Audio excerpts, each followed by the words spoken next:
अस्सलामुअलैकुम स्टूडेंट्स, हम लोग 9th क्लास बायोलॉजी का चैप्टर नंबर 2 डिस्कस कर रहे थे।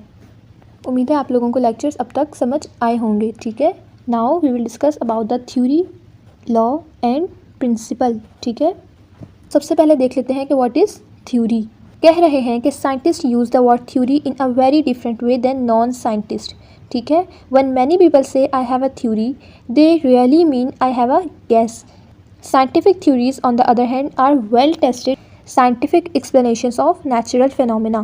यानी कि जब कोई आम बंदा कहता है कि आई हैव अ थ्योरी तो it is just a random guess. ठीक है, वो वेल टेस्टेड नहीं होती।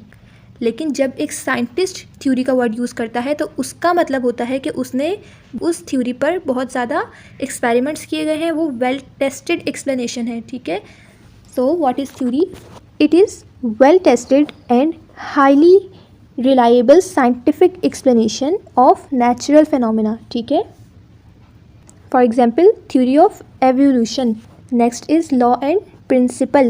A scientific law is a uniform or constant fact of nature.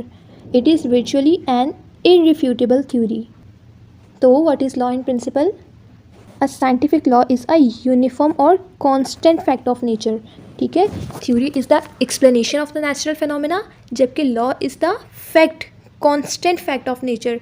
ठीक है, जिसको हम यूजुअली इक्वेशंस या मैथमेटिकल नंबर के थ्रू प्रेजेंट कर रहे होते हैं। ठीक है, so this is a difference between theory and law.